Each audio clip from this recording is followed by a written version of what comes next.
Hello and welcome to a discussion on the topic religion and law or correlation. Let me first begin with the Indian concept of secularism. You see, constitutionally, India is a secular country and has no state religion. However, over the years, it has developed its own unique concept of secularism that is fundamentally different from that of the other concepts of other nations. Initially, the preamble of the constitution did not even include the word secular in the short description of the country, which it called a sovereign democratic republic. Despite the clear incorporation of all the basic principles of secularism into the various provisions of the constitution, this was a well calculated decision to avoid any misgiving that India was to adopt any of the Western notions of a secular state. 25 years later, the preamble to the constitution was amended by the 42nd Amendment Act 1976 to include the word secular along with socialist to declare India to be a sovereign, socialist, secular, democratic republic. So, now we are a secular nation, but neither in law nor in practice there exists in this country any wall of separation between religion and the state. The two can and often do interact and intervene in each other's affairs within the legally prescribed and judicially settled parameters. The only demand of secularism as mandated by the Indian constitution is that the state must treat nil religious creeds and their respective adherents absolutely equally and without any discrimination under its direct or indirect control. There were two different occasions on which attempts were made to amend the constitution with a view to further strengthen and clarify its provisions on secularism. But the bills moved in this regard could not be enacted for technical reasons. Among these bills were first 45th Amendment Bill of 1978 proposing to define the expression secular republic as a republic in which there is equal respect for all religions. Second, 80th Amendment Bill of 1993 seeking to empower Parliament to ban parties and associations if they promote religious disharmony and disqualify members who indulge in such misconduct.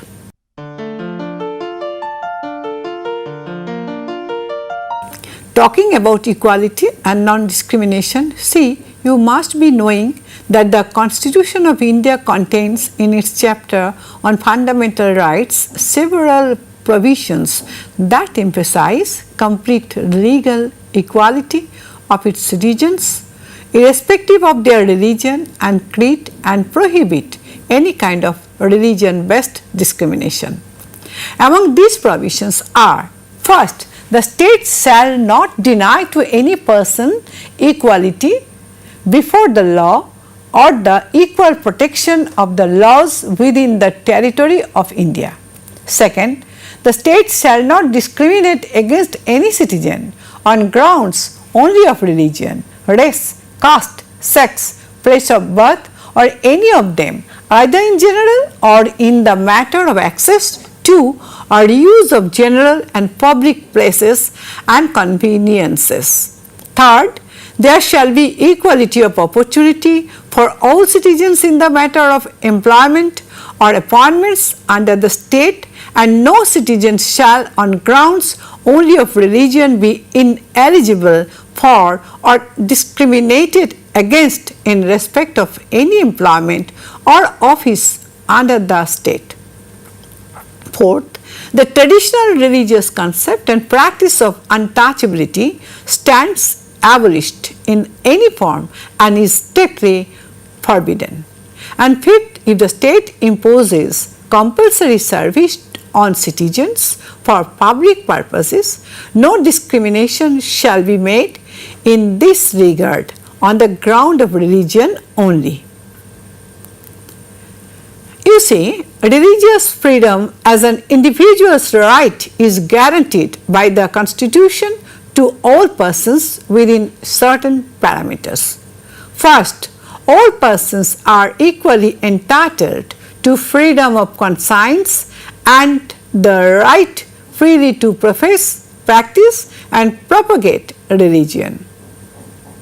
Second, there shall be freedom as to payment of taxes for promotion of any particular religion, by virtue of which no person shall be compelled to pay any taxes, the proceeds of which are specifically appropriated in payment of expenses for the promotion or maintenance of any particular religious denomination. Third, no religious instruction is to be provided in the schools wholly maintained by state funding, and those attending any state recognized or state aided school cannot be required to take part in any religious instruction or services without their consent. Now, moving on to group rights, freedom of religion is guaranteed by the Constitution of India as a group right too in many ways. First, every religious denomination or any section thereof has the right to manage its religious affairs, establish and maintain institutions for religious and charitable purposes, and own, acquire and administer properties of all kinds. Second, any section of the citizens having a distinct language, script or culture of its own shall have the right to conserve the same. And third, religious and linguistic minorities are free to establish and administer educational institutions of their choice, which shall not be discriminated against by the state in the matter of giving aid or compensation in the event of acquisition. You see, the fundamental right to religious freedom cannot be enjoyed in an absolutely unrestricted manner. There are of course limitations, precisely lawful restrictions within which these rights can be exercised. First, the right to freedom of religion is in general subject to public order, morality, health and the other provisions of the Constitution. Second, despite the right to religious freedom, the state can pass laws providing for social welfare and reform, and also to regulate or restrict any secular activity, be it economic, financial and political, etc., even though it may be traditionally associated with religion. And third, despite the minority's right to establish and maintain educational institutions, no citizen can be kept away from any state aided or state maintained educational institution only on religious grounds. You may note that the state can, by way of positive discrimination and affirmative action, make special provisions in certain cases, and these will not be deemed to be detracting from the provisions relating to the rights of equality and non-discrimination in general. First, despite the right to equality, the state can provide special measures for women and children and for the advancement of any socially and educationally backward class of citizens or for the scheduled castes and scheduled tribes. Second, despite the right to equality, the state can reserve appointments or posts for any backward class of citizens not adequately represented in state services. Third, despite the right to equality, a law may require that the incumbent of a religious or denominational office or member of such a committee must be a person of the concerned religion. And fourth, despite the right to equality in terms of a directive principle of state policy, the state shall promote with special care the economic and educational interest of the weaker sections of the people, including but not exclusively the scheduled caste and scheduled tribes, and shall protect them from social injustice and exploitation. Besides fundamental rights, there is also the chapter on fundamental duties inserted into the Constitution by the 42nd Amendment Act of 1976, which includes such basic national obligations of all the citizens as promoting harmony and the spirit of common brotherhood amongst all the people of India, transcending religious, linguistic and regional or sectional diversities, and valuing and preserving the rich heritage of our composite culture.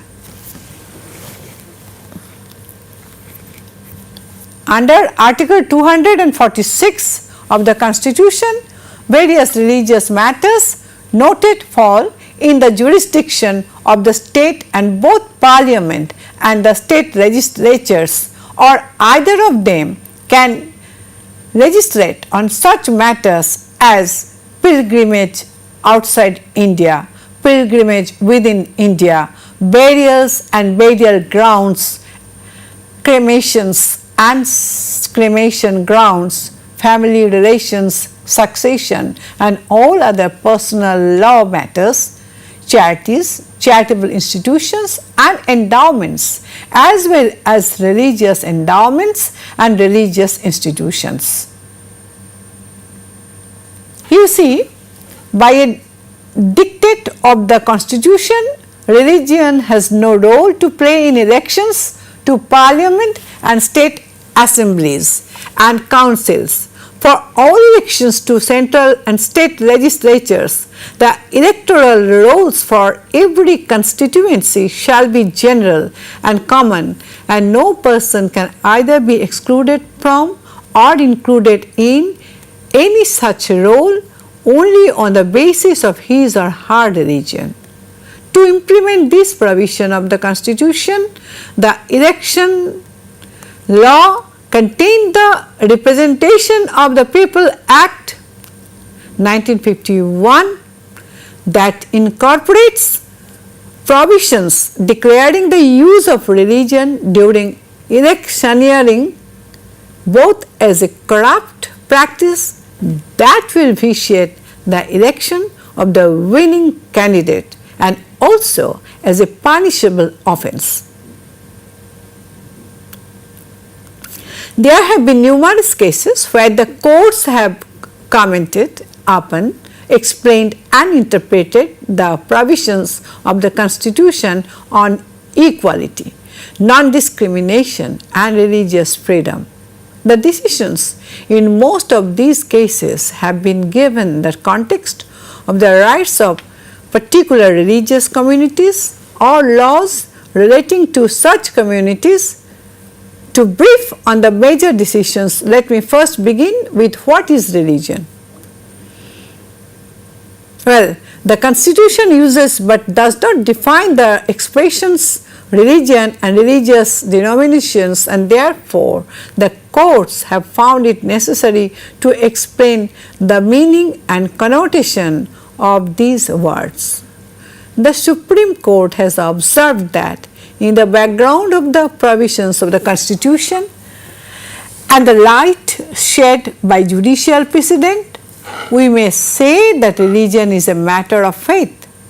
It is a matter of belief and doctrine. It concerns the conscience, that is the spirit of man. It must be capable of expression in word and deed, such as worship or ritual. Next, coming to the right to religious freedom, well, interpreting the constitutional provisions relating to freedom of religion, the Supreme Court has observed that the right to religion guaranteed under Articles 25 and 26 is not an absolute or unfettered right. They are subject to reform on social welfare by appropriate legislation by the state. The court therefore, while interpreting Article 25 and 26, strikes a careful balance between matters which are essential and integral part and those which are not and the need for the state to regulate or control in the interest of the community. Moving on to the educational rights of minorities, well, our Constitution has guaranteed certain cherished rights of the minorities concerning their language, culture and religion. So long as the Constitution stands as it is and is not altered, it is, as we must conceive, the duty of this court to uphold the fundamental rights and thereby maintain our sacred obligation to the minority communities who are of our own.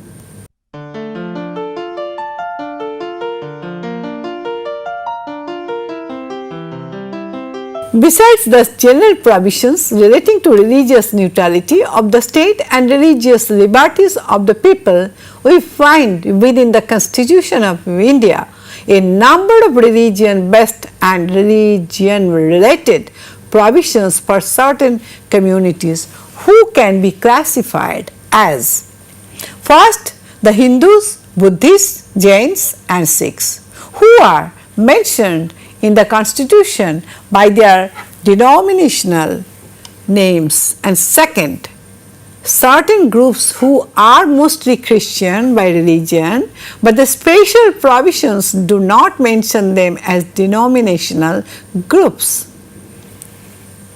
There are also special provisions in the Constitution for the Hindu, Buddhist, Jain and Sikh communities. First is declaration of abolition of untouchability and prohibition of its practice in any form. Second is a directive principle of state policy requiring the state to take steps to prohibit slaughter of cows and calves, reverence for whom is customary among the Hindus. Third is declaration of the validity of pre-existing and future laws made to throw open Hindu places of worship to all sects and sections of the Hindus, with a supplementary provision giving the power for the Buddhist, Jain and Sikh shrines. Fourth is a special provision for the grant of specified annual maintenance allowances to be given from the state exchequer for the upkeep of Hindu temples of a certain denominations in two South Indian states, Kerala and Tamil Nadu. And fifth is a declaration of wearing and carrying a kirpan or sword, which is a fundamental right for the Sikhs. There are also special provisions in the Constitution for certain communities which are mainly Christian by religion. These include first, some special provisions of a transitory nature for the Anglo-Indian community. Second, a provision for the protection of the customary law and its administration among the Nagas in the Christian dominated state of Nagaland. And third, a similar provision for the Mizos in the Christian dominated state of Mizoram. Despite its association with the Christian religion, Sunday remains the weekly holiday throughout India. Apart from this, India celebrates only 3 national holidays: Independence Day on 15th August, Republic Day on 26th January, and Father of the Nation's birthday called Gandhi Jayanti on 2nd October. Rest of the holidays in this country, the list of which rather long, are religious. Birthdays of founders of all religions are observed as republic holidays. So are birthdays of religious figures like Ganesh, Hanuman, Guru Gobind Singh, Guru Ravidas, and Rishi Valmiki. Apart from these birthday festivals, there are public holidays throughout India also for some other Hindu, Muslim, and Christian festivals, including Holi, Deepavali, Dashera, Raksha Bandhan, Eid-ul Fitr, Eid-ul Fitr, Eid-ul Adha, Muharram, and Good Friday. There has been a tradition in India since long shared by all communities to take out religious processions on public streets. Such processions are specially arranged on most of the religions' festivals, which I just referred to. The law of India approves this right of the religious communities, subject to the general laws for maintaining law and order and protecting public mobility.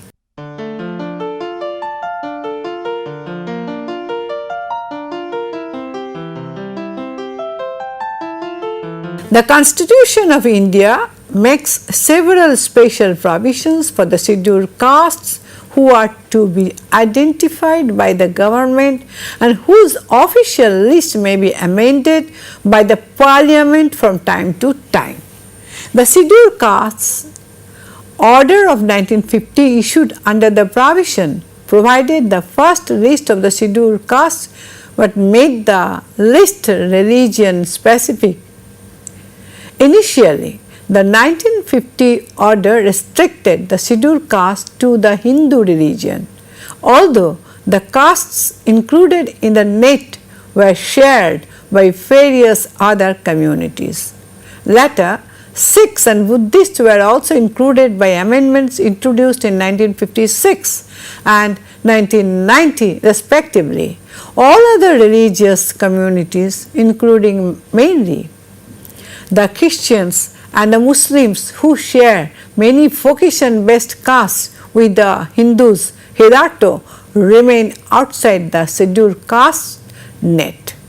Since, as a local custom of general prevalence, the caste system is found in fashion also among the Christians and the Muslims, demands have been made by these communities from time to time for the removal of the religion-related proviso from the scheduled caste order of 1950, so that the lower castes among them may also be included in the scheduled castes net and benefit from the special measures introduced for them. They have had recourse to the courts also for this relief, but the courts have not agreed to it due to the egalitarian nature of Christianity and Islam in their Puritan form. You see, if a Hindu, Sikh or Buddhist scheduled caste person converts to any other faith, he ceases to remain in the scheduled caste net and loses all the benefits extended to scheduled castes. However, such a person may reconvert to Hinduism and will thereupon regain all those lost benefits. Such effects of conversion and reconversion by members of the scheduled castes has been affirmed in several judicial decisions. Conversion by a scheduled caste person to Christianity or Islam would also take him out of the ambit of a law enacted by the Parliament for the protection of scheduled castes from social atrocities of various kinds. Now, coming to the scheduled tribes, you see, in terms of the provisions of the Constitution relating to the scheduled tribes, a scheduled tribes order was issued in 1951. Unlike the scheduled castes order of 1950, this order is not religion specific. It could not be so, since the tribal groups in various parts of India profess different religions, either one of the established religions or a local indigenous religion. There are numerous Christians and Muslims among the scheduled tribes. The other backward classes of the OBC group is also not religion specific. Many lower castes and backward sections of various religious faiths not reigned a place in the scheduled caste order of 1950 and have been accommodated in the OBC group.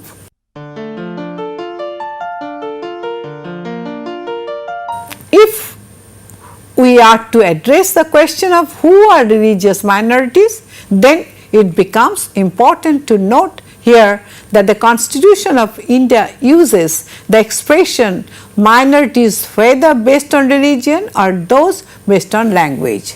Unfortunately, this does not specify who are to be regarded as minorities on religion.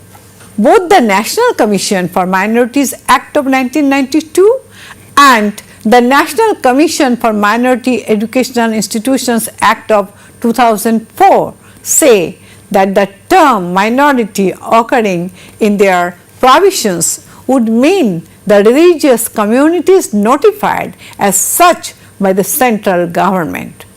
The National Commission for Minorities Act of 1992 listed the Muslims, Christians, Sikhs, Buddhists and Parsi Zoroastrians to be the minorities for the purposes of that act. Note that the notification issued by the central government in 1993 under the National Commission for Minorities Act of 1992 remains silent about the minority status of the Jains. The community has been making a case for it in the National Minorities Commission, which has repeatedly recommended minority status for it. As no action was taken on this recommendation, some leaders of the community went to the court, but the Supreme Court did not accept the claim. However, in a later case, the Supreme Court upheld the validity of a UP government notification, recognizing the Jains as a minority in that state. The Local Minorities Commissions Acts either provides that minorities in the concerned states would mean the religious communities notified as such by the central government or empower the state government concerned to notify the minorities. Under both these kinds of provisions in the Local Minorities Commission Acts, the Muslims, Christians, Sikhs, Buddhists and Parsis are recognized as religious minorities in all those states where such acts are in force. The Representation of the People Act of 1951 prohibits, among many other things, the use of religion and religious symbols with a view to promote an aspirant's candidacy for a public election or for adversely affecting the election of another such candidate. The Act empowers the High Courts to declare the election of a winning candidate to be void if he commits inter alia a corrupt practice. Besides promoting or attempting to promote feelings of enmity or hatred between classes in connection with an election on the grounds of religion, race, caste, community or language is declared by the Act to be an offence punishable with imprisonment up to 3 years, fine or both. In conclusion, I would like to say that the Constitution of India and other laws and policies indeed protect religious freedom, and in practice the government generally respected religious freedom. However, some state level laws and policies restricted this freedom. We all know that India is a secular republic with all religions being offered equality under the law. It is the birthplace of several religions like Hinduism, Buddhism, Jainism and Sikhism, and home for thousands of years to Jews, Zoroastrians, Muslim and Christian communities. The vast majority of citizens of all religious groups lived in peaceful coexistence and were conscious of religious freedom and minority rights. However, at times violence between religious groups broke out and there were instances of organized communal attacks against religious minorities. The country's democratic system, open society, independent legal institutions, vibrant civil society and free press actively provided mechanisms to address violations of religious freedom as and when they occurred. With this, we come to an end of the discussion of the module entitled Religion and Law, a Correlation. We will meet again in some other discussion on some other topic. Thank you.